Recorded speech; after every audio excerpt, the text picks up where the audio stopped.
경기가 안 좋으면 고용시장이 안 좋아야 되는데 경기가 안 좋은데 왜 고용시장이 좋은가? 이런 굉장히 많은 분들의 질문이세요. 네, 교수님. OECD가 네. 경제 전망 보고서를 발표했죠. 네. OECD는 세계 경제 흐름을 어떻게 진단하고 있나요? 네. 오늘은 역시 보고서를 읽어드릴 차례니까 따끈따끈한 보고서죠. 네. 그저께 발표됐던 OECD의 경제 전망 보고서. 자, 이 보고서의 핵심적인 이야기들을 여러분께 전달해 드리도록 하겠고요.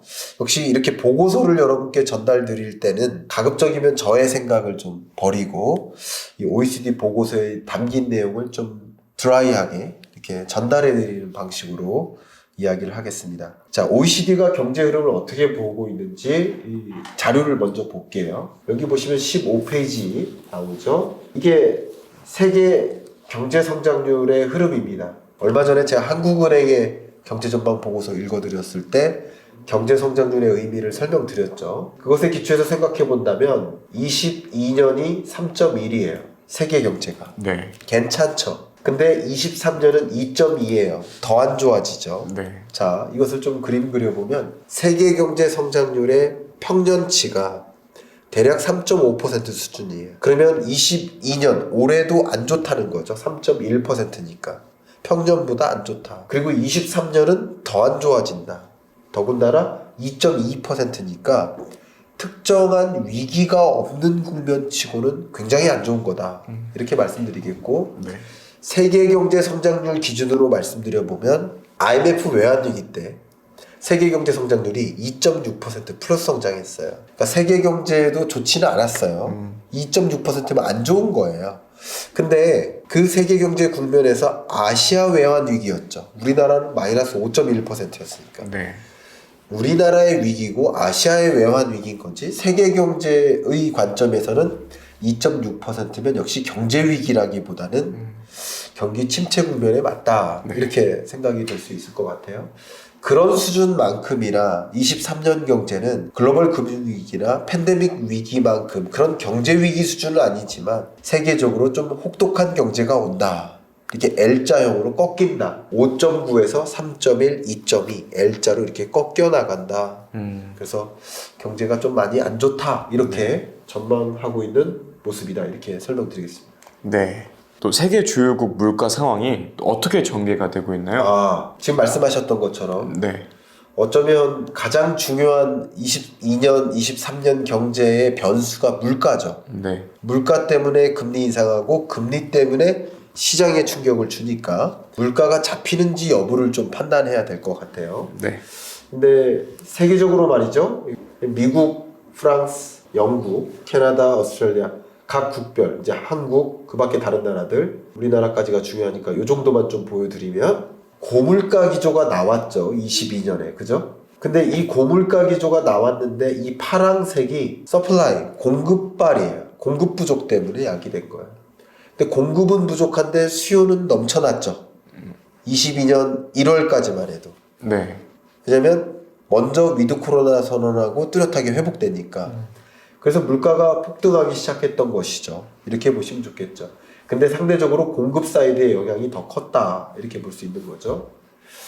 그리고 영국 같은 나라를 보시면 그동안에는 수요 위주로 물가가 상승하다가 파란색이 더 커지죠. 네. 22년 계속 근래 경제에 올수록. 그러니까 지금은 러시아 우크라이나 전쟁 이후에 러시아로부터 에너지 공급이 안 되니까 공급발 에너지 가격이 치솟고 그것으로 인해서 초인플레이션, 유례없는 인플레이션이 찾아왔다. 레벨을 본다면 미국 같은 경우는 그래도 이게 분기별이니까 9.1% 정점을 찍었지만 월별로 그래도 미국 같은 경우는 분기별로 7%가 안 되는 물가. 근데 분기별로 영국 물가가 8%를 넘었다. 이건 굉장한 거거든요. 그게 왜 야기됐느냐? 공급발, 러시아의 에너지 무기화 이런 것들이라고 볼 수 있죠. 우리나라도 마찬가지 공급 사이드에서 우리나라 물가 충격을 줬다. 이렇게 진단을 하고 있습니다. 그 다음 제가 여러분께 좀 강조하고 싶은 게 요 그래프들이에요. 듀러블 굿, 난 듀러블 굿. 듀러블 굿이 내구재죠. 자동차, 스마트폰, 가전제품 이런 것들의 가격 상승세가 굉장히 높게 유지되고 나머지는 그만큼 충분히 일어나지 않았어요.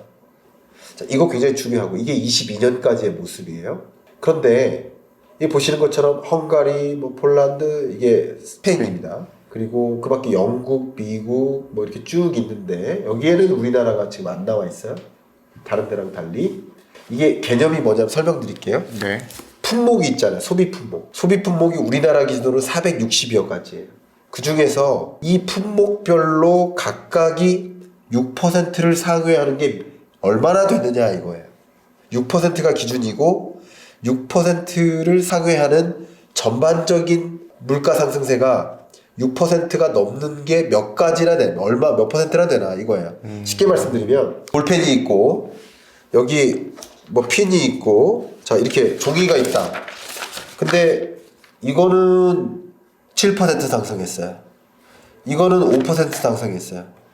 이거는 또 8% 상승했어요. 만약에 네. 그럼 6% 넘는 게 몇 가지예요?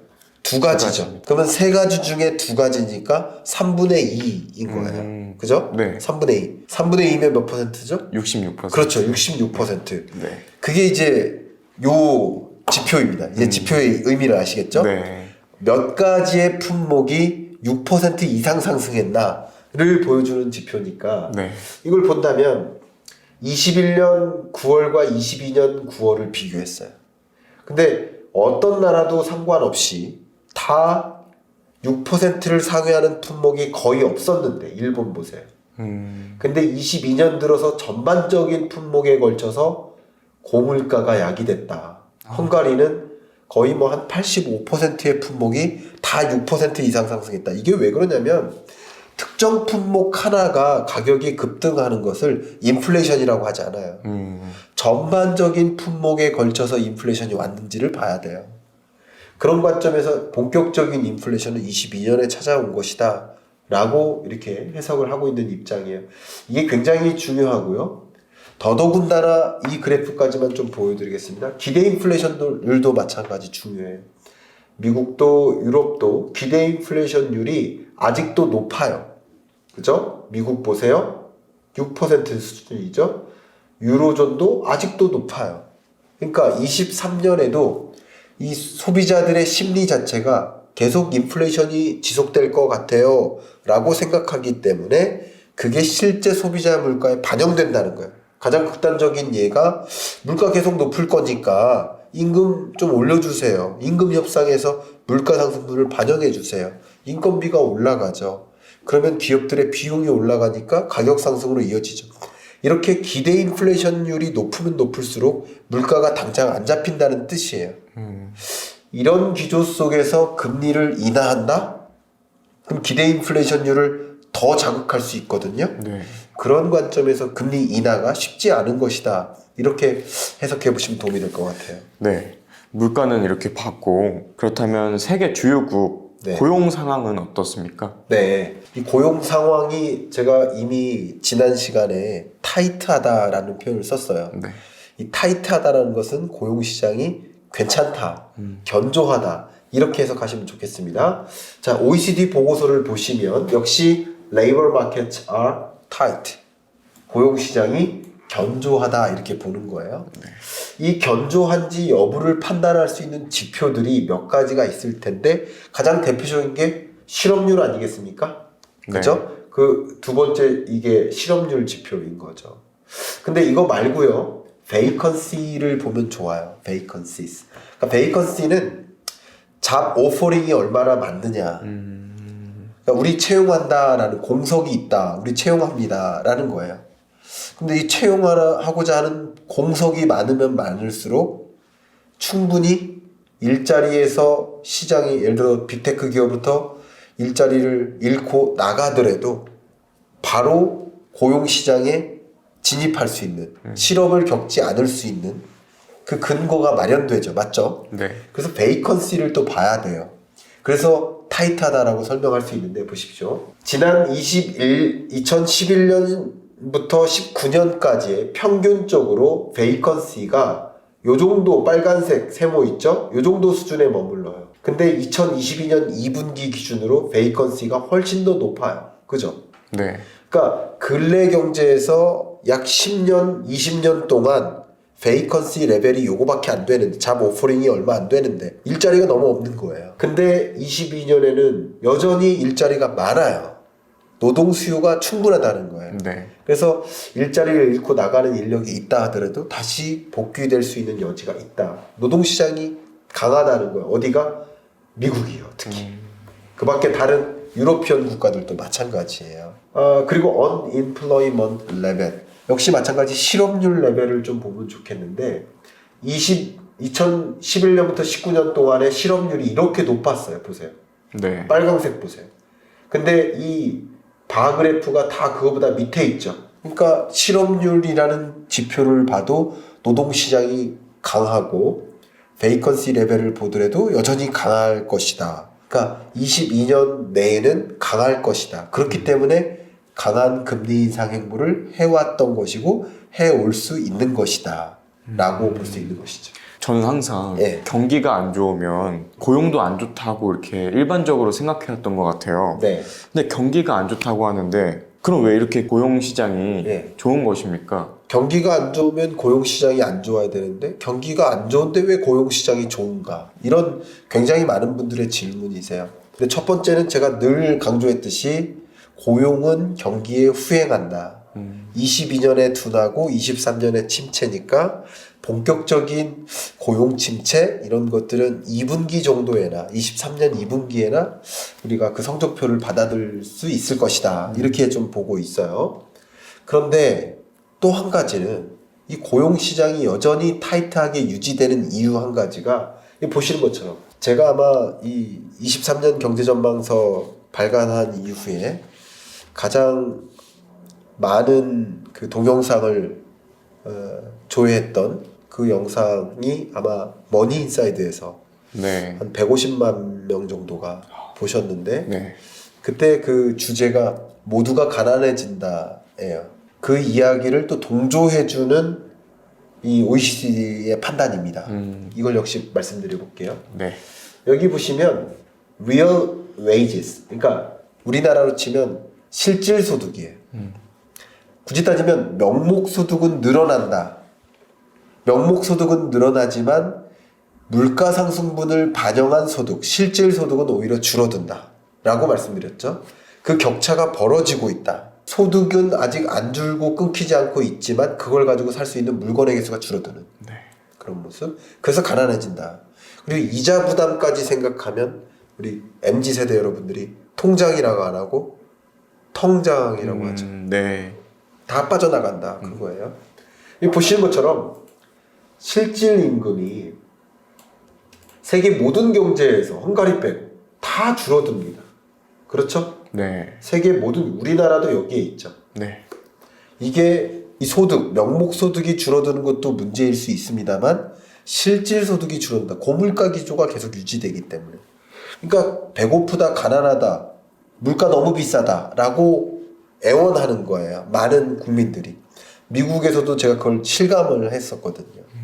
그러니까 뭐 할까요? 보시는 것처럼 투잡 뛰는 거야, 투잡 뛰는. unemployment. 그러니까 실업의 경우에는 오히려 줄어듭니다. 실업이 줄어요. 그죠? 밑에 있죠, 대부분? 네. 0 밑에 있죠? 대부분의 국가에서 실업률이 오히려 조정돼요. 일을 해야만 해요. 물가가 너무 높으니까. 그러니까 자발적 실업하고는 좀 다른 개념인 거예요. 그 다음 inactivity는 굳이 무활동 이렇게 표현할 수 있는데 무활동은 뭐 쉬었음 이렇게 해석할 수 있어요. 비경제활동 인구라고도 보고 있고요. 혹은 뭐 굳이 해석을 한다면 다른 개념입니다. 왜냐하면 우리나라에서 그 휴직자는 취업자에 들어가요. 다른 개념입니다. 근데 휴직자도 좀 비슷한 개념. 개념적으로만 말씀드리는 겁니다. 네. 그러니까 inactivity, 무활동 자체, 쉬었음, 혹은 휴직에 가까운 상태, 그 상태도 계속 줄어들죠. 그러니까 모든 나라들이 대부분 요 몇 개 나라 빼고는 대부분 마이너스죠. 네. 자, 이것을 본다면 OECD 회원국들이 물가가 너무 높으니까 실질 임금이 줄어요. 실질 임금이 주니까 노동 활동을 계속 해야만 하는 거예요. 그래서 고용 시장이 받쳐주는 거예요. 아, 그래서 그런 겁니다. 경기가 어렵다고 하지만 그게 너무 가난하다라고 느끼기 때문에 그것을 이겨내기 위해서 투잡 뛰고 쓰리잡 뛰고 뭐 네. 그런 경향. 제가 미국 갔을 때 택시기사분들 많이 뵀는데 한 명도 빠짐없이 투잡 뛴다라고 말씀드렸던 적이 있어요. 그게 그런 겁니다. 이게 물가가 너무 치명적이니까 네. 그 물가에 대응하기 위해서 제가 책에서는 내핍이라고 했죠. 네, 핍. 그 어려움을 이겨내기 위해서 이를 쉴 수가 없는 입장, 이렇게 해석해 볼 수 있을 것 같아요. 네, 마지막으로 네네. 네, OECD가 바라본 세계 경제의 흐름을 설명해 주신다면요. 네. 앞서 제가 숫자로 말씀을 드렸으니까 여러분께 좀 더 각인되게 이해하기 쉽게 그래프를 통해 제시를 해드리겠습니다. OECD 경제전망 보고서 30페이지에 이렇게 나와 있습니다. 보시는 것처럼 작년 12월까지만 해도 세계 경제가 21년에 나름의 정점을 찍고 이렇게 나름의 강한 수준을 유지할 거라고 봤어요. 왜냐하면 이 흐름은 여전히 3.5%를 상회하는 흐름이니까 세계 경제가 괜찮은 거예요. 이렇게 전망을 했었다. 그런데 22년 11월 들어서 프로젝션이 이렇게 하향 조정됐죠. 네. 그래서 지금 보시는 것처럼 이렇게 큰 폭으로 하향 조정된 게 소위 말하는 전쟁의 충격, 또 고물가의 충격, 고금리의 충격. 이 충격으로 말 그대로 경기가 어려워진다. 침체되는 국면이다. 이 성장률을 하회하니까 침체라는 표현을 쓰기에 적합하겠다. 그래서 2.2%로 내려오는 흐름. 이게 23년 경제의 모습이겠다. 이렇게 보고 있고요. 또 한 가지, 이 세계를 봤다면 특히 어떤 권역이 안 좋을까 이렇게 볼 수 있겠는데 네. 22년, 23년 내려온다 이거예요. 근데 이게 기여도를 보는 거예요. 기여도를 보면 보시는 것처럼 빨강색이 어떻게 돼요? 라틴 아메리카. 그리고 파랑색, 노스 아메리카. 그러니까 아메리카 권역이 계속 기여도가 작아지죠. 경제 성장에 기여를 못하는 거예요. 그러니까 가장 어려운 국면에 처하는 22년, 23년만 비교한다면 이게 왜 이 높이 3%에서 2.2%로 왜 떨어진 거예요? 얘네들이 크게 줄어서예요. 그죠? 네. 그렇게 생각하셔도 좋습니다. 네. 근데 상대적으로 그 규모가 줄지 않는 나라들이 있어요. 22년, 23년. 이머징 아시아죠. 그래서 제가 다른 영상에서 아시아 퍼시픽을 좀 주목하십시오라고 말씀드렸었는데 여기에 바로 그 내용이 포함되어 있는 겁니다. 이 신흥국들이 괜찮아요. 근데 아시아 신흥국 중에서도 외환위기에 처했거나 외환위기 가능성이 높은 신흥국들이 있어요. 네. 이런 국가들은 굉장히 안 좋죠, 경제가. 네. 근데 이런 권역들을 좀 제외한 나머지 아시아 신흥국들은 굉장한 기회를 보는 시점이 23년이고 우리나라로 치면 그 펜트업 디맨드, 그게 21년에 일어났거든요. 네. 그 펜트업 디맨드도 23년에 일어나요. 백신이 뒤늦게 보급되고 여행자 수도 우리나라 기준으로 매월 한 20만 명씩 나가거든요. 네. 원래. 네. 근데 코로나19로 이게 거의 0이 됐던 거예요. 근데 다시 제자리로 돌아오는데 그래봐야 7, 8만 명? 7만 명, 8만 명? 네. 아직 20만 명 이상, 25만 명으로 안 돌아왔어요. 이게 언제 돌아올까? 23년에 돌아오는 거죠. 그런 과정에서 또 수혜를 받을 국가들이 아시아 퍼시픽이죠. 그런 것들을 기존에 제가 이미 말씀드렸는데 그걸 역시 지지해주는 OECD 경제전망 보고서가 아닌가 이렇게 생각해 볼 수 있겠습니다. 네.